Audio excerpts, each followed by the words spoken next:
All right, today's lab is the liquid stack lab. So what we're going to do is, everyone should have brought in a liquid. Your liquid should be labeled with your name, your block, all that information. You're gonna be in your group of 3 or 4 people, and the first thing you're gonna do is take out a piece of paper and write the title of the lab. Title of the lab, Liquid Stack Lab. Liquid Stack Lab, write it. Then we're going to write the purpose. The purpose of the lab is to observe the properties of liquid: density, mass, and volume. Density, mass, and volume. The purpose of the lab is to practice observing the density, the mass, and the volume of a liquid.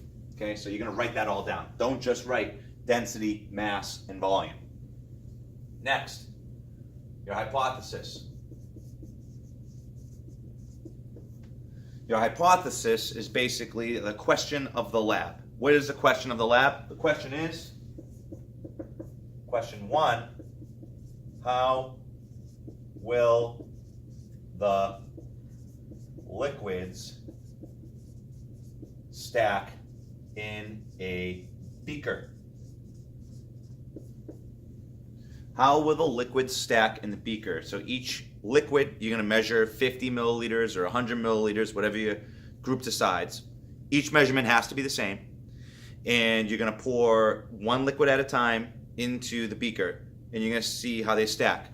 Well, the first question is, how will the liquids stack? So before you do anything, before you calculate, before you open up the bottles, you need to come up with the answer to that first question. Answer 1. I think the liquids, because, explain why you think those liquids are going to stack in that order, okay? Make sure you say because.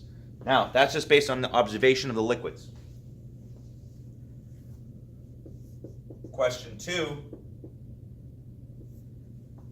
Question 2 does not come until you have calculated the densities of all of the liquids. So what you need to do right now is stop. Leave that blank. Question 2, answer 2. What you need to do right now is collect some data. So all of you need to take a liquid, take the liquid that you brought, and calculate its density by first measuring its volume, pouring it into a graduated cylinder, writing down how much of the liquid is there. My suggestion is that you do 50 milliliters, 50 milliliters. And so that's just an answer, 50 milliliters.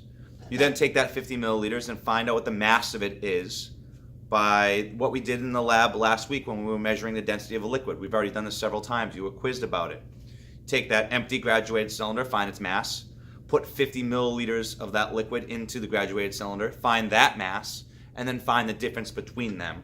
And that would be the mass of 50 milliliters of that liquid. You should know this. Once you have determined the density of all of the liquids, so you found the mass, you have the volume, divide, you have the density of your liquid. Your partner has a density of their liquid. The other partner has a density of their liquid, and so on. You write them out somewhere else, data, okay? And then you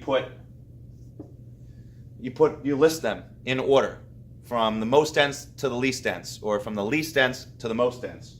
So the most dense would be down here, and then the least dense would be up here. And then you write what they are. So you can write water, OJ, syrup, and then glue. So, all right, that's, whatever. But you have to have the data written for each one. So you have the numbers.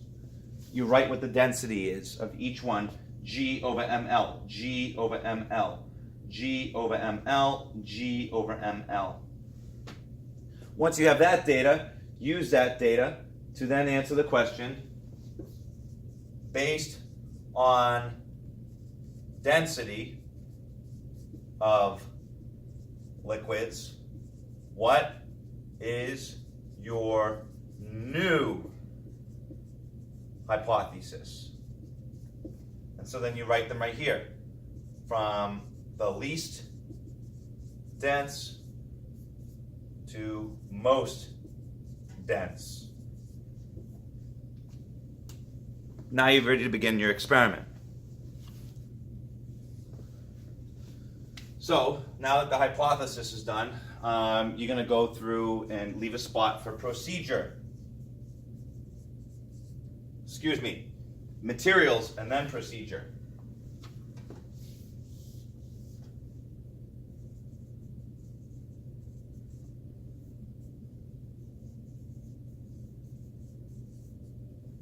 The procedure you can go through at the end if you just take notes as you go along the way. It's going to be a very long procedure, and a bulk of your grade is going to be the procedure and your hypothesis, okay? And then we're going to follow up with analysis.